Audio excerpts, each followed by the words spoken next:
Contents in any form of any information.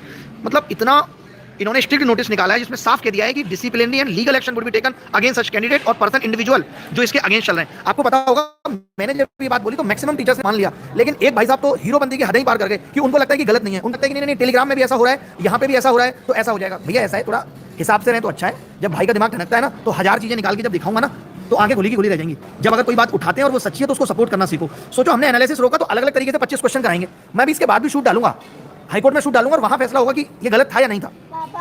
अब SSC तो दो साल पहले का नोटिस है। अरे रेप के कानून, मर्डर के कानून 25 साल पहले बने हुए हैं। रोज बनाएगी सरकार तुम्हारे लिए नए कानून कि तुम ऐसा मत करो, तुम वैसा मत करो। अगर एसएससी ने 2022 में नोटिस दे दिया तो जरूरी है कि हम हूबहू 25 सवाल लेके आएंगे, हूबहू 25 सवाल। अब चलेगा ना तिलंडे में 25 सवाल, अब लाओ 25 सवाल। अब क्यों नहीं ला रहे हो भाई? गलत गलत है। चाहे 2 साल पहले नोटिस देके बोला हो सरकार ने, 1 साल पहले बोला हो, 1 दिन पहले बोला हो, इसका मतलब क्या है कि अगर कोई नोटिस 2 साल पुराना है तो हम उस पर नहीं चलेंगे भाई साहब, हम उसके हिसाब से नहीं चलेंगे। कई बार पता है हम सही गलती नहीं देख पाते हैं, और ये चीज़ मैंने देखी और कल मैंने उठाई। तो मैं धन्यवाद देना चाहता हूँ उन सभी शिक्षकों का भी, चाहे वो राकेश यादव सर हो, आदित्य रंजन सर हो, अजय राणा सर, बहुत सारे लोगों ने, केडी लाइफ के जितने भी टीचर्स हैं, और भी मैं बाकी का नाम कुछ का याद नहीं आ रहा और कुछ का मैंने वीडियो नहीं देखा है, मैं ज़्यादा वीडियो नहीं देखता हूँ, बट जितने वीडियो मेरे पास तक पहुंचे उन सबने भी इस चीज़ को माना कि हम कर रहे थे बट ये गलत तो है, इससे आगे आने वाले वक्त में और क्राइम होगा।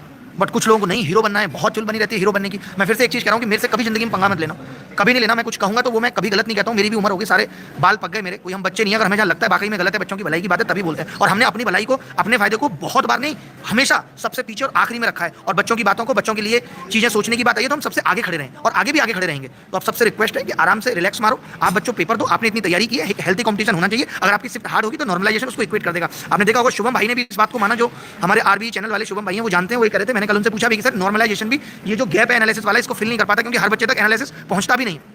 बट मैंने आज सोचिए, मैंने शाम 5 बजे, 5 या 4 बजे एसएससी को मेल लिखा है, डीओपीटी को भी लिखा और एसएससी को भी लिखा, सिर्फ मेल लिखा है कि नोटिफिकेशन आ गया। सोचो, तो मत कराइए सब एनालिसिस। नहीं, बहुत सारे बच्चे लिख रहे हैं, अलग अलग टीचर्स का भी नाम लिख रहे हैं कि सर परमार सर करा रहे हैं। परमार सर भी नहीं कराएंगे, और वैसे भी जीएस फिर भी ऐसा रहता है कि सेम सवाल तो नहीं आ सकता, बट मुझे लगता है उनको भी नहीं कराना चाहिए, किसी को नहीं कराना चाहिए। मोस्ट एक्सपेक्टेड सवाल कराओ ना। मैं आपको बता देता हूँ, एक बात बड़ी अच्छी सी सेशन बंद करने जा रहा था। जिन